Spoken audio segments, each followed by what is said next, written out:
Wa iyam sasqallahu bidurrim fala kashifa lahu illahu. Kalau kau ditimpa suatu musibah, penyakit, kehilangan, kebakaran, tumpur, hilang, bangkrut, tidak ada yang bisa menyingkapkannya kecuali Allah. Wa yuridka bi khairin fala radda li fadlih. Tapi kalau Allah mau ngasih kau rezeki, mau menaikkan jabatanmu, maka tak pula ada yang bisa menolaknya. Itulah makanya setiap subuh kita katakan raditu billahi rabba. Aku ridha menerima segala sesuatunya. Hanya saja kadang orang kita ini salah pasang. Kalau ada terjadi sesuatu musibah terjadi, dia katakan ikhlas ya, ikhlaskan aja. Sebetulnya yang tepat itu bukan ikhlas, ridha. Ridha menerima ketetapan Allah Subhanahu wa taala. Ridha itu bahasa kitanya apa? Ridha itu artinya plong, berlapang dada. Seperti ridhonya orang mati dimandikan oleh orang yang memandikan jenazah. Begitulah ridha kita kepada takdir ketetapan Allah. Sebagaimana orang mati dimandikan. Ibu, bapak pernah menengok orang mati waktu dikorek hidungnya melawan dia? Yang kau cucuk-cucuk hidung gitu? Tak ada. Terserahlah, mau kalian cucuk hidungku, telinga, itu terserah. Makanya waktu kita masih hidup ini baik-baik sama orang. Nanti balik dari sini cari di RT RW itu siapa yang memandikan jenazah, baik-baik sama dia. Kalau kita sombong-sombong sekarang, pas kita mati nanti disemprotnya pakai dorsmir. Apalagi Bank Sumut ada program santunan, santuni mereka. Memandikan jenazah, orang yang menguburkan, orang yang supir ambulan. Kalau mati kita, supir ambulan itu baik sama kita, pelan-pelan dibuat. Lari-lari 20. Coba kalau kita sombong angkuh, dibuatnya 120. Rantuk-antuk kepala kau di belakang. Nyawa baru tercabut, sakitnya belum hilang, lempang. Baru kau tahankan dulu, sombong kali kau kan, kata dia.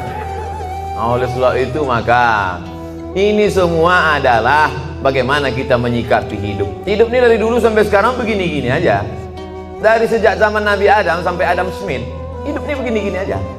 Yang kaya sombong, yang punya jabatan sombong, orang miskin susah melarat, mau mati aja bawaannya. Jadi tinggal kita bagaimana menyikapi hidup. Dulu yang hidup di Medan ini datuk nenek moyang kita.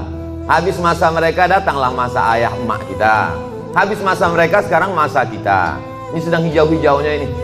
Ibarat baru bertunas hijau, berbatang, mekar, berputih, berbuah, kuning, layu, mati. Yang di hadapan saya ini hijau-hijau semua. Maskernya maksudnya. Sampai masanya kita akan menguning dan layu. Saya ini agak kuning sedikit. Habis itu tak lama ini layu dan mati. Kemudian datang masa anak kita. Hidup ini singkat Bapak Ibu. Tapi kalau salah kita menyikapi hidup, penyesalannya luar biasa. Takut mati, takut pensiun, takut tak ada duit, takut susah, takut tak ada kerja, pergi ke dukun. Tak dukun, tolong aku. Dalam hati dukun tuh, aku udah lama juga minta tolong sama hantu ini, kata dia. Tak tolong lah pula sama dukun. Ilaha illallah Muhammadur Rasulullah. Tidak ada tempat minta tolong kecuali hanya kepada dia. Itulah yang kita katakan 17 kali sehari semalam. Iyyaka na'budu wa iyyaka nasta'in. Iyyaka na'budu, hanya kepada kau saja aku minta tolong. Iyyaka nasta'in, hanya kepada engkau aku beribadah, kepada engkau saja aku minta segala pertolongan. Makanya waktu subuh sebelum terbit matahari, sebelum masuk kantor, sebelum kerja, itu dulu yang ditanamkan dalam diri. Tidak ada tempat minta tolong kecuali dia. Makanya ayatnya diatur oleh Nabi. Ayatnya tak boleh ganti-ganti.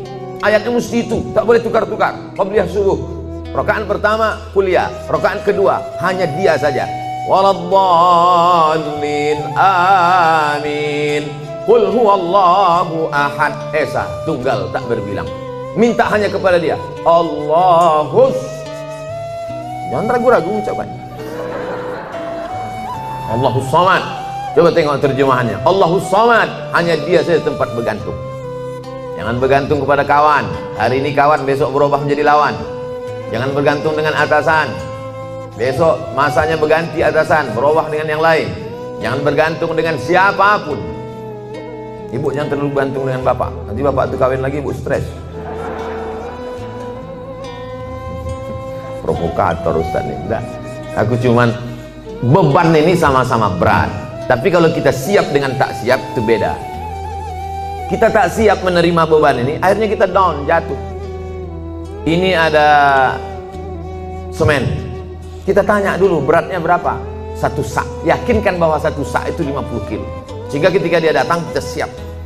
Jangan kita tanya sama Ustaz, Ustaz, zakat fitrah itu berapa? 3 kilo. Itu 1 sok. Sangkanya 3 kilo, pas ditimpa tumbang, jatuh, mati. Ya kalau mati langsung, kok setengah mati?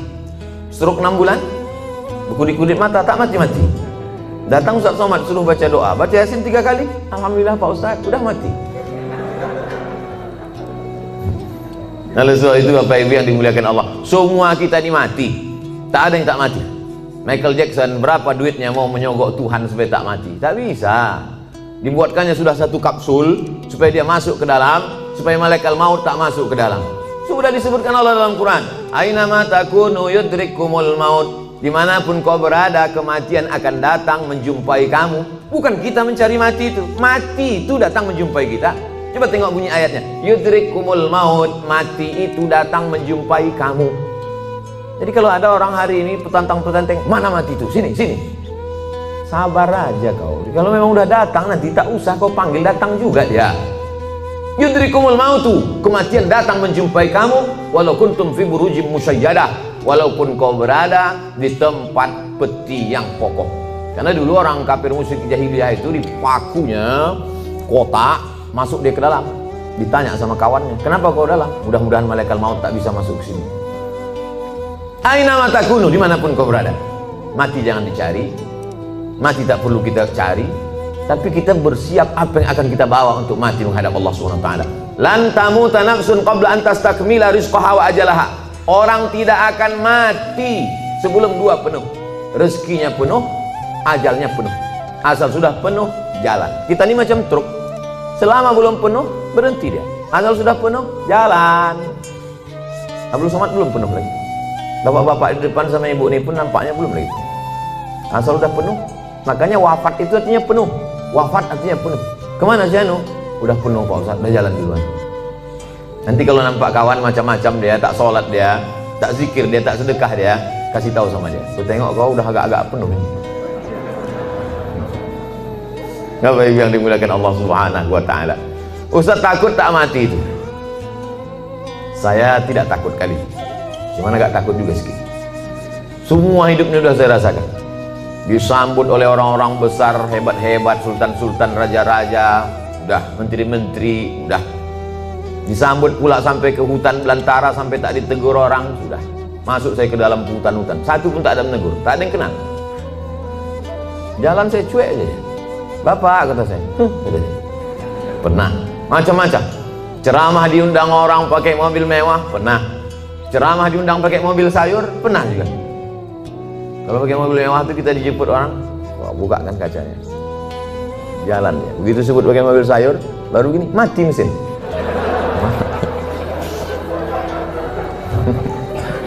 Macam-macam hidupnya sudah. Dikurung orang dalam kamar, dicabutkannya pedang, pernah. Mana itu Abdul Somad, anti kebinekaan, mau kubunuh dia, mana katanya. Gua orangnya luar biasa. 3 bulan sesudah itu dikirimkan video, dikerangkeng dalam penjara. Mampus lo, kata saya. Tapi nggak kuat-kuat kali dalam hati di situ. Macam-macam hidupnya sudah. Titel sudah, LC sudah, MA sudah, doktor sudah, profesor sudah. Tinggal satu lagi, almarhum. Nah, oleh sebab itu mati ini, dulu saya berpikir bahwa mati itu 63 tahun, mesti macam umur Nabi Muhammad SAW. Ternyata kawan-kawan, saya pejamkan mata, si anu kawan kuliah saya meninggal, si anu kawan saya dulu SMA meninggal, si pulan kawan saya dulu sama-sama SD, sama-sama cabut kami, sama-sama mandi di sungai, meninggal. Jadi kita kalau nengok orang meninggal itu jangan tengok yang tua-tua, itu kekeliruan kita. Nengok orang meninggal yang ubannya banyak, sehingga habis itu kita nengok di kaca, masih 3, masih lama lagi.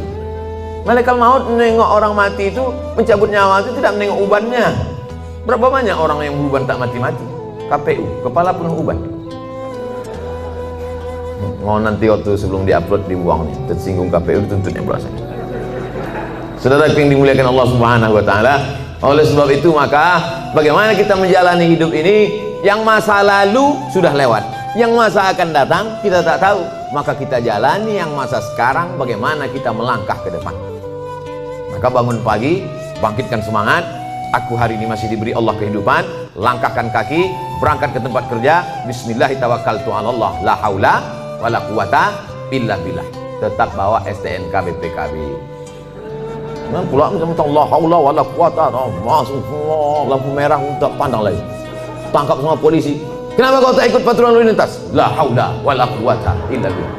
Bukan kau aja yang dengar pengajian Ustaz Somad, aku penonton juga, kata Pak Polisi.